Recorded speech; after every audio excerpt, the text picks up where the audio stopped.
ശക്തമായ സിഗ്നൽ കിട്ടിയ മൂന്നാമത്തെ ഇടത്താണ് സ്പോട്ട് 3-ലാണ് ട്രക്കുള്ളത് എന്നാണ് നിലവിലുള്ള വിലയിരുത്തൽ.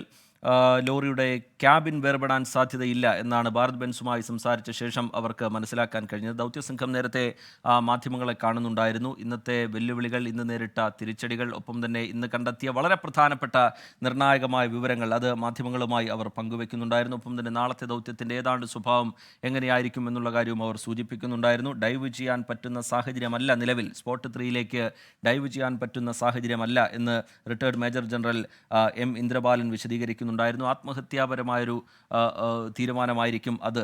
ഈ ഘട്ടത്തിൽ ഇങ്ങനെ പ്രതികൂല കാലാവസ്ഥ നിൽക്കുന്ന സാഹചര്യത്തിൽ അത് ആത്മഹത്യാപരമായൊരു തീരുമാനമായിരിക്കും എന്നുള്ളതാണ് അദ്ദേഹത്തിൻ്റെ അതുമായി ബന്ധപ്പെട്ടുള്ള അഭിപ്രായം. തടി വേർപെട്ടതോടെ ലോറി അല്പം ഒഴുകി നീങ്ങിയിട്ടുണ്ട് എന്നാണ് ദൗത്യസംഘം കരുതുന്നത്. പ്രതികൂല കാലാവസ്ഥയെ തുടർന്ന് ഡ്രോൺ പരിശോധന നിർത്തിവെക്കുന്നത് നമ്മൾ കണ്ടിരുന്നു. ഷഫീദ് റാവുത്തർ ഏറ്റവും പുതിയ വിവരങ്ങളുമായി ചേരുന്നുണ്ട്. ഷഫീദ്, കഴിഞ്ഞ ദിവസങ്ങളിൽ നിന്നൊക്കെ വ്യത്യസ്തമായി ഇന്ന് രാത്രിയിലും വളരെ ഊർജിതമായ ചില നടപടികൾ, വളരെ പ്രധാനപ്പെട്ട ചില നടപടികൾ ഉണ്ടാകുന്നു എന്നുള്ളത് പ്രത്യേകതയാണ്. ഡ്രോൺ പരിശോധന രാത്രിയിലും തുടരാൻ പോകുന്നു. അതെന്തുകൊണ്ട് എന്നുള്ള കാര്യമൊക്കെ നേരത്തെ ആഷ്മി താജ് ഇബ്രാഹിം വിശദീകരിക്കുന്നുണ്ടായിരുന്നു. അതിനുശേഷം അതുകൂടി വിലയിരുത്തിയതിനു ശേഷം നാളത്തെ ആക്ഷൻ പ്ലാൻ എങ്ങനെ വേണം എന്നുള്ള കാര്യത്തിലൊരു അന്തിമ തീരുമാനത്തിലേക്ക് നാവികസേന എത്തും. അപ്പോഴും കാലാവസ്ഥ തിരിച്ചടിയാകുമോ എന്നുള്ളൊരു ആശങ്ക നമുക്കുണ്ട്. ഇന്നത്തെ ദിവസത്തിൽ വലിയ കുത്തൊഴുക്ക്, കനത്ത മഴ, അതൊക്കെ എത്രത്തോളം വലിയ പ്രതിസന്ധി ഉണ്ടാക്കിയെന്ന് നമ്മൾ കഴിഞ്ഞ മണിക്കൂറുകളിൽ കണ്ടതാണ്.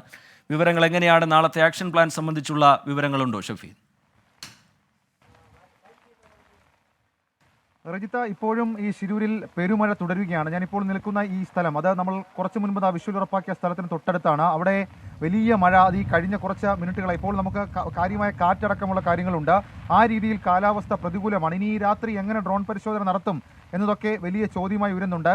ഏറ്റവും ഒടുവിൽ ഈ ഡ്രോൺ പരിശോധന അവസാനിപ്പിക്കുമ്പോഴും അതുമായി ബന്ധപ്പെട്ട ഈ ദൗത്യ സംഘത്തിലുണ്ടായിരുന്ന ആളുകൾ പറഞ്ഞത് ഡ്രോൺ പറത്താൻ കഴിയില്ല, കാരണം നനമുണ്ട്, അത് കാരണം ഡ്രോൺ പറത്താൻ കഴിയാത്ത സാഹചര്യമുണ്ട്, അതടക്കമുണ്ടായിരുന്നു. പിന്നാലെ ഇന്ദ്രബാലൻ സാർ ഈ രാത്രിയും ഡ്രോൺ പരിശോധന നടത്തും എന്ന് പറഞ്ഞു. പക്ഷേ വീണ്ടും മഴ ശിലൂരിൽ കാര്യമായി കൂടുകയാണ്. ഞാനിപ്പോൾ നിൽക്കുന്നത് നമുക്ക് ആ മലയുടെ ദൃശ്യങ്ങളടക്കമുള്ള കാര്യങ്ങൾ കാണാൻ സാധിക്കും. അതായത് കനത്ത മഴയും മൂടൽമഞ്ഞടക്കമുള്ള കാര്യങ്ങളുണ്ട്. ഈ ഒരു സാഹചര്യത്തിൽ എങ്ങനെയാണ് ഈ പരിശോധന നടത്തുക എന്നുള്ളത് ഒരു വലിയ തടസ്സമായി മാറുന്നുണ്ട്. പക്ഷേ അപ്പോഴും പ്രതീക്ഷകൾ കൈവിട്ടിട്ടില്ല. വളരെ വിശദമായി തന്നെ ഇന്ദ്രബാലൻ സാർ വിവരിച്ചു. ഇന്ന് നടന്ന ഓരോ സംഭവങ്ങളിലും ഏറ്റവും നിർണായകമായി മാറിയത് ഈ ഡ്രോൺ പരിശോധന തന്നെയാണ്. 4 സ്പോട്ടുകളിൽ 3-ാം സ്പോട്ട് കേന്ദ്രീകരിച്ചുകൊണ്ട് കൂടുതൽ അന്വേഷണം അവിടെ എന്ത് കണ്ടെത്തും എന്നുള്ളത് ഏറ്റവും പ്രധാനപ്പെട്ട കാര്യം. മാത്രമല്ല മനുഷ്യ സാന്നിധ്യം അവിടെ ഉണ്ടോ എന്നുള്ള കാര്യം അന്വേഷിക്കാൻ തെർമൽ സ്ക്രീനിംഗ് അടക്കമുള്ള കാര്യങ്ങൾ, അതുമായി ബന്ധപ്പെട്ട് ഡ്രോൺ തെർമൽ സ്ക്രീനിംഗ് അടക്കമുള്ള കാര്യങ്ങൾ അത് നടത്തും. അതാണ് ഇനി പ്രധാനപ്പെട്ട ലക്ഷ്യം. അതിനുശേഷം മാത്രമായിരിക്കും സ്ക്യൂബ സംഘത്തെ എങ്ങനെ എത്തിക്കാൻ നീക്കം നടത്തും എന്നുള്ളതടക്കമുള്ള കാര്യങ്ങൾ തീരുമാനിക്കുക. ഇതിൽ നമ്മൾ ചൂണ്ടിക്കാണിച്ച ഏറ്റവും പ്രധാനപ്പെട്ട കാര്യം ഈ മണ്ണിങ്ങനെ ഇടിഞ്ഞ് താഴേക്ക് വീണ ഈ ട്രക്ക് ഉൾപ്പെടെ ഈ ചളിയിൽ ഇപ്പോൾ മണ്ണിൽ പുതഞ്ഞു കിടക്കുന്ന സാഹചര്യമാണുള്ളത്. അവിടേക്ക് പോയി ആ സ്ക്യൂബ ഡീപ്പ് ഡൈവ് നടത്തി അവിടെ നടത്തി ഏതെങ്കിലും തരത്തിൽ ഈ ലോറിയിൽ ഹുക്ക് ധരിപ്പിച്ചുകൊണ്ട് അതിനെ ഉയർത്താനടക്കമുള്ള കാര്യങ്ങൾ അത് ഇനി ഉണ്ടാകുമോ എന്നുള്ളതും ഏറ്റവും ശ്രദ്ധേയമായിട്ടുള്ള കാര്യം. അതിനെല്ലാം അപ്പുറത്തേക്ക് കാർവാർ MLA അല്പസമയം മുൻപ് മാധ്യമങ്ങളെ കണ്ടപ്പോൾ അദ്ദേഹം പറഞ്ഞ ഒരു കാര്യം, അത് ഈ സ്ഥലത്ത് ഡ്രഡ്ജിങ് അടക്കമുള്ള കാര്യങ്ങൾ ആവശ്യമെങ്കിൽ അതും നടത്താൻ ഭരണകൂടം, കർണാടക സർക്കാർ തയ്യാറാണ് എന്നുള്ളതാണ്. പക്ഷേ ഈ പ്രതികൂല കാലാവസ്ഥയിൽ എങ്ങനെ ഇതൊക്കെ സാധ്യമാകുമെന്നുള്ളത് ഏറ്റവും പ്രധാനപ്പെട്ട ചോദ്യം. മാത്രവുമല്ല ഇന്ന് രാത്രിയിലേക്ക് വെച്ചിരുന്ന ആ ഡ്രോൺ പരിശോധന നടക്കുമോ? ഇതേ രീതിയിൽ മഴ തുടരുകയാണെങ്കിൽ അതിനും ചില പ്രശ്നങ്ങൾ ഉണ്ടാകും, തടസ്സമുണ്ടാകും. അതിന് നടക്കുമോ എന്നുള്ളതാണ് ഏറ്റവും ശ്രദ്ധേയമായിട്ടുള്ള കാര്യം. നടക്കാൻ സാധ്യത ഒരു 50% മാത്രമാണുള്ളത്. കാരണം ഈ പ്രതികൂല സാഹചര്യത്തിൽ എങ്ങനെ ഡ്രോൺ പറത്തും, എങ്ങനെ ഈ തെർമൽ സ്കാനിംഗ് നടപ്പാക്കും എന്നതൊക്കെ വലിയ ശ്രദ്ധേയമായിട്ടുള്ളത്, അല്ലെങ്കിൽ വലിയ തടസ്സമുണ്ടാക്കുന്ന കാര്യമാണ്. ഏതായാലും ഇന്ന് നമ്മൾ വലിയ റിസൾട്ട് പ്രതീക്ഷിച്ചൊരു ദിവസമാണ്. പക്ഷേ റിസൾട്ട് ലഭിച്ചില്ല. പക്ഷേ ചില സൂചനകൾ, ചില ഇൻഡിക്കേഷനുകൾ ലഭിച്ചു. ഏതായാലും ഇന്ന് രാത്രി ഈ പരിശോധന തുടർന്നാൽ, ഡ്രോൺ പരിശോധന തുടർന്നാൽ ഇന്ന് രാത്രി ഒരു ആക്ച്വൽ ഫിഗർ ഔട്ട് ഇതുമായി ബന്ധപ്പെട്ട് നമുക്ക് ലഭിക്കും. ഒരു പ്രിസൈസ് പൊസിഷൻ ഇതുമായി ബന്ധപ്പെട്ട് കിട്ടും. അവിടെ എങ്ങനെയാണ്, എന്ത് തരം റെസ്ക്യൂ ഓപ്പറേഷൻ അത് സ്ക്യൂബ സംഘം പ്ലാൻ ചെയ്യുന്നു എന്നുള്ളതാണ് വരും മണിക്കൂറുകൾ നിർണായകമാകുക. ഏതായാലും കർണാടക സർക്കാർ ഇച്ഛാശക്തിയോട് ഇതുമായി ബന്ധപ്പെട്ട് പ്രവർത്തിക്കുന്നുണ്ട്. ഒരു കുറ്റപ്പെടുത്തലിന്റെ സ്വരം അത് കാർവാർ MLA ഭാഗത്ത് നിന്ന് ഉയർന്നാൽ പോലും ഈ വലിയ ഇച്ഛാശക്തി ഇതുമായി ബന്ധപ്പെട്ട് അവർ കാണിക്കുന്നുണ്ട്. യന്ത്രങ്ങളെല്ലാം സജ്ജമാണ്. ഇനിയുള്ളത് ഡ്രോൺ പരിശോധന. ആ ഡ്രോൺ പരിശോധനയിൽ 3-ാമത്തെ സ്പോട്ട് കേന്ദ്രീകരിച്ചുകൊണ്ടായിരിക്കും ഇനി പരിശോധന നടക്കുക. അവിടെ മനുഷ്യ സാന്നിധ്യം കണ്ടെത്താൻ ഒരു തെർമൽ സ്ക്രീനിങ്, അതിനു മുൻപ് നടത്തിയ 2 സ്ഥലങ്ങളിലും ആക്റ്റീവ് ഹ്യൂമൻ ഇൻറ്ററാക്ഷൻസ്, ആക്റ്റീവ് ഒരു മനുഷ്യ സാന്നിധ്യം അതുണ്ടായിരുന്നില്ല. ഇനി അടുത്ത സ്പോട്ടുകളിലേക്ക് അത് വ്യാപിപ്പിക്കുകയാണ്. അവിടെയാണ് നമ്മുടെ പ്രതീക്ഷയുമുള്ളത്. റീജിത്ത്, ഷഫീദ്, കാലാവസ്ഥ ഇങ്ങനെ പ്രതികൂലമായി നിൽക്കുന്ന സാഹചര്യമുണ്ട്. നാളെയും കാലാവസ്ഥ ഇതേ സ്വഭാവത്തിലാണെങ്കിൽ അതിനുവേണ്ട അതിനെ മുൻകൂട്ടി കാണുന്നുണ്ട് ദൗത്യസംഘം. പല സാധ്യതകളും പരിശോധിക്കുന്നതിനെക്കുറിച്ചൊക്കെ ദൗത്യസംഘം നേരത്തെ വിശദീകരിക്കുന്നുണ്ടായിരുന്നു. ലോറിയിൽ ഹുക്ക് ധരിപ്പിക്കണം, അങ്ങനെ കഠിനമായ നടപടികളാണ് ഇനി ബാക്കിയുള്ളത്. ഡ്രഡ്ജിംഗ് പോലുള്ള സംവിധാനങ്ങളെ നേരത്തെ ആലോചിച്ചിരുന്നെങ്കിലും അത് അവിടേക്ക് എത്തിക്കുക, അതിന് ഉണ്ടായിരുന്ന വെല്ലുവിളി, അതൊക്കെ നേരത്തെ തന്നെ നമുക്കറിയാവുന്നതാണ്. പുതിയ എന്തെങ്കിലും സംവിധാനങ്ങളെ അങ്ങനെ എത്തിക്കേണ്ടി വരികയാണെങ്കിൽ എത്തിക്കുക എന്നുള്ളതിൻ്റെ ആലോചനയും സമാന്തരമായി നടക്കുന്നുണ്ടോ ഷഫി? ഉറപ്പായിട്ടും. കാരണം ഇന്ന് രാത്രി 8 മണിക്ക് വീണ്ടും ഒരു യോഗം ചേരുന്നുണ്ട്. അത് ഈ റെസ്ക്യൂ ടീമും അതേപോലെ തന്നെ ജില്ലാ ഭരണാധികാരികൾ, അതേപോലെ തന്നെ അവരുടെ സർക്കാരുമായി ബന്ധപ്പെട്ട സെക്രട്ടറി റാങ്കിലുള്ള ഉദ്യോഗസ്ഥർ ഇവരടക്കം എത്തി ഇന്നത്തെ ഇത് വിലയിരുത്തുന്നു, അല്ലെങ്കിൽ ഈ റിപ്പോർട്ടുകൾ പരിശോധിക്കുന്നതിനപ്പുറത്തേക്ക് ഇനി വെച്ച് താമസിപ്പിക്കാൻ അവർക്ക് കഴിയില്ല. കാരണം വലിയ തരത്തിലുള്ള എഫേർട്ടുകൾ വേണ്ട ഒരു കാര്യമാണ്. അതുകൊണ്ട് തന്നെ ഏത് വിധേനയും ആ ട്രക്ക് പുറത്തിറക്കുക, ക്യാബിനുള്ളടക്കം പരിശോധന നടത്തുക, ഇത് മാത്രമാണ് ഇവർക്ക് മുൻപിലുള്ള ഒരേ ഒരു ലക്ഷ്യം. പക്ഷേ ഇന്ന് നടത്തുന്ന ഡ്രോൺ പരിശോധന നടക്കുകയാണെങ്കിൽ 50% സാധ്യത മാത്രമാണുള്ളത്.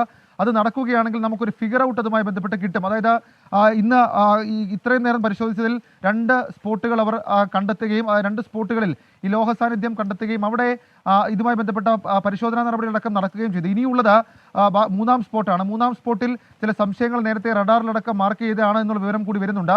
അങ്ങനെയാണെങ്കിൽ ആ സ്പോട്ടിൽ പരിശോധന നടത്തുക, ആ പരിശോധനയിൽ ഉറപ്പിക്കുക എന്താണ് അതിൻ്റെ ഇമേജുകളടക്കമുള്ള കാര്യങ്ങൾ, ഈ ഒരു റഡാർ പരിശോധന അടക്കം നടത്തിയതിന് ഇമേജുകൾ കണ്ടെത്തുക, തെർമൽ സ്ക്രീനിങ് അടക്കമുള്ള കാര്യങ്ങൾ നടത്തുക, അതടക്കമാണ് ഇവിടെ മുൻപിലുള്ളത്. അങ്ങനെയാണെങ്കിൽ അതിൻ്റെ ഒരു ഫിഗർ കിട്ടും. ആ ഫിഗർ നാവികസേനയെ ധരിപ്പിച്ചാൽ, അല്ലെങ്കിൽ റെസ്ക്യൂ ടീമിനെ ധരിപ്പിച്ചാൽ അവരായിരിക്കും ഇനി എങ്ങനെ വേണം ആക്ഷൻ പ്ലാൻ എന്നുള്ള കാര്യത്തിൽ ഒരു തീരുമാനമെടുക്കുക. സൈന്യം തന്നെയായിരിക്കും ആ തീരുമാനമെടുക്കുക. പക്ഷേ ഡീപ്പ് ഡൈവിംഗ് നിലവിലത്തെ സാഹചര്യത്തിൽ നടക്കില്ല എന്നവർ പറയുന്നുണ്ട്.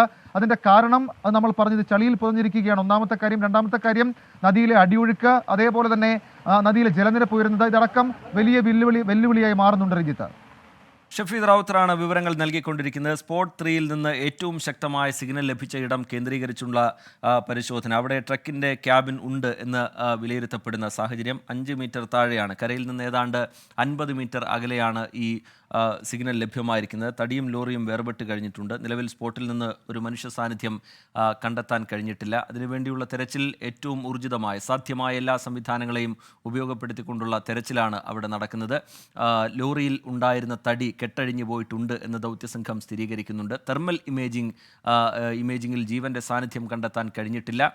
അതിനുള്ള ശ്രമം തുടരുകയാണ്. രാത്രിയിലും ഡ്രോൺ പരിശോധന നടക്കും എന്നുള്ളതായിരുന്നു ലഭ്യമായിരുന്ന വിവരം. പക്ഷേ അപ്പോഴും ആശങ്കയായി നിൽക്കുന്നത് ഇങ്ങനെ, ഇപ്പോൾ അല്പസമയം മുമ്പ് ഷഫീദ് റാവുത്തർ വിവരങ്ങൾ പങ്കുവെക്കുമ്പോഴും അതിശക്തമായ മഴ അവിടെ തുടരുന്ന സാഹചര്യമുണ്ട്. അതിനിടയിൽ ഡ്രോൺ പരിശോധന എങ്ങനെ നടക്കും എന്നുള്ള ചോദ്യം ബാക്കിയാവുന്നുണ്ട്. നാവികസേനയെ സംബന്ധിച്ചിടത്തോളം രാവിലെ നേരിടേണ്ടി വന്ന വെല്ലുവിളികൾ പ്രേക്ഷകർ കണ്ടിട്ടുണ്ടാകും. പ്രതികൂലമായ കാലാവസ്ഥ, ഗംഗാവലി നദിയിലെ ശക്തമായ കുത്തൊഴുക്ക്, അതിനിടയിൽ നടപടികളുമായി മുന്നോട്ട് പോവുക എന്നുള്ളത് ജീവനെ തന്നെ അപകടത്തിലാക്കുന്ന കാര്യമാണ്. അതുകൊണ്ട് ജാഗ്രതയോടുകൂടി മാത്രമേ ദൗത്യസംഘത്തിന് മുന്നോട്ടുള്ള നടപടികൾ കൊണ്ടുപോകാൻ കഴിയൂ. ഡൈവ് ചെയ്യാൻ പറ്റാത്ത സാഹചര്യം നിലവിൽ അവിടെയുണ്ട്. കാലാവസ്ഥ മാറിയാൽ മാത്രമേ, അനുകൂലമായ സാഹചര്യങ്ങൾ രൂപപ്പെട്ടാൽ മാത്രമേ ആ നടപടിയുമായി മുന്നോട്ട് പോകാൻ കഴിയൂ. ഇന്ന് രാത്രി ചേരുന്ന യോഗം അത് വളരെ പ്രധാനപ്പെട്ടതാണ്. അതിൽ ഏത് തരത്തിലുള്ള തീരുമാനങ്ങൾ, എന്തെങ്കിലും കൂടുതൽ സംവിധാനങ്ങൾ ഇതുമായി ബന്ധപ്പെട്ട് കൊണ്ടുവരേണ്ടതുണ്ടോ എന്നുള്ള കാര്യത്തിലടക്കം കൂടിയാലോചനകൾ നടക്കും.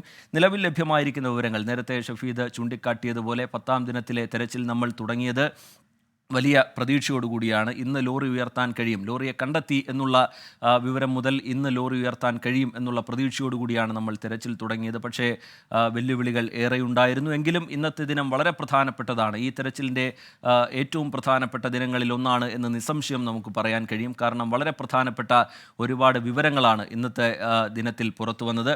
അതിൽ തന്നെ സ്പോട്ട് 3 ലൊക്കേറ്റ് ചെയ്യാൻ കഴിയുന്നത്, അവിടെ നിന്ന് വന്ന സിഗ്നൽ, അതുമായി ബന്ധപ്പെട്ട വിവരങ്ങൾ, അതുപോലെ തന്നെ 5 മീറ്റർ താഴെയാണ്, കരയിൽ നിന്ന് ഏതാണ്ട് 50 മീറ്ററോളം മാറി അകലെയാണ് ഈ ലോറി ഉള്ളത് എന്നുള്ള വിവരം. തടിയും ലോറിയും വേർപെട്ട് കഴിഞ്ഞിട്ടുണ്ട് എന്നുള്ള വിവരം. മനുഷ്യ സാന്നിധ്യവുമായി ബന്ധപ്പെട്ട് നമ്മൾ നടത്തിയ പരിശോധന, അതുപോലെ രാത്രിയിലും ഡ്രോൺ പരിശോധന തുടരാൻ പോകുന്ന, കഴിയുകയാണെങ്കിൽ അത് തുടരുക എന്നുള്ള തീരുമാനം, അങ്ങനെ വളരെ പ്രധാനപ്പെട്ട ഒരുപാട് വിവരങ്ങൾ ഇന്ന് പുറത്തു വന്നിട്ടുണ്ട്. കാർവാർ MLA-യും അതുപോലെ നമ്മുടെ കേരളത്തിൽ നിന്നുള്ള MLA-മാർ, അതുപോലെ MK രാഘവൻ MP ഒക്കെ അവിടെ ദൗത്യസംഘത്തിൻ്റെ ഭാഗമായിക്കൊണ്ട് കാര്യങ്ങൾ വിശദീകരിച്ചിരുന്നു. ഇനി വളരെ പ്രധാനപ്പെട്ട ഒരുപാട് കഠിനമായ നടപടികളാണ് ദൗത്യസംഘത്തെ സംബന്ധിച്ചിടത്തോളം മുമ്പിലുള്ളത്. ആ ലോറി കണ്ടെത്തി ലോറിക്ക് അരികിലേക്ക് എത്തിയതിനു ശേഷം അവിടെ ഹുക്ക് ഘടിപ്പിക്കണം, അതിനുശേഷം അത് പുറത്തേക്ക് എത്തിക്കുക എന്നുള്ളതൊക്കെ എത്രത്തോളം പ്രയാസകരമായ കാര്യമാണ് എന്ന് പ്രേക്ഷകർക്ക് ദൃശ്യങ്ങളിൽ നിന്ന് അവിടെ നിന്ന് പുറത്തു വരുന്ന വിവരങ്ങളിൽ നിന്ന് മനസ്സിലാവുന്നുണ്ടാവും. ഷഫീദ് റാവുത്തർ തുടരുന്നുണ്ട്. ഷഫീദ്, ഇന്ന് പുഴയിലിറങ്ങി കാര്യമായൊരു തിരച്ചിൽ നടത്താൻ പോലും കഴിയാത്ത നിലയിലേക്ക് നാവികസേനയ്ക്ക് നിൽക്കേണ്ടി വന്നല്ലോ ഷഫീദ്, കാലാവസ്ഥ കാരണം. രഞ്ജിത്ത്, അത് തന്നെയാണ്. ഈ കാലാവസ്ഥ പ്രതികൂലമാകുന്നുള്ള കാര്യത്തിൽ നമ്മൾ അത് ഭയങ്കരമായി തടസ്സമായി മാറുന്നുണ്ട്. കാരണം ഇവിടുത്തെ ഒരു ഭൂപ്രകൃതി, ഒരു കൊങ്കൺ ഭൂപ്രകൃതിയുടെ ഒരു കാര്യം പരിശോധിക്കുകയാണെങ്കിൽ നിന്ന് നിപ്പിന് മഴ പെയ്യുന്ന ഒരു പ്രകൃതിയാണ്. മാത്രമല്ല അവിടെ നമ്മൾ ഈ തെരച്ചിൽ നടക്കുന്ന വേളയിൽ ആദ്യത്തെ ഒരു രാവിലെ ഒരു 11 മുതൽ ഒരു 2:30-3 മണി വരെയാണ് നമുക്കൊരു നല്ല ക്ലൈമറ്റ്, നല്ലൊരു വെതർ കണ്ടീഷൻ അതുമായി ബന്ധപ്പെട്ട് കിട്ടിയത്. 4 മണി കഴിഞ്ഞതോടുകൂടി വിസിബിലിറ്റി ഇഷ്യൂ ഈ നദിയിലേക്ക് ചെറിയ ചില സാങ്കേതിക തടസ്സങ്ങളുണ്ട്. ശിരൂരിൽ നിന്നുള്ള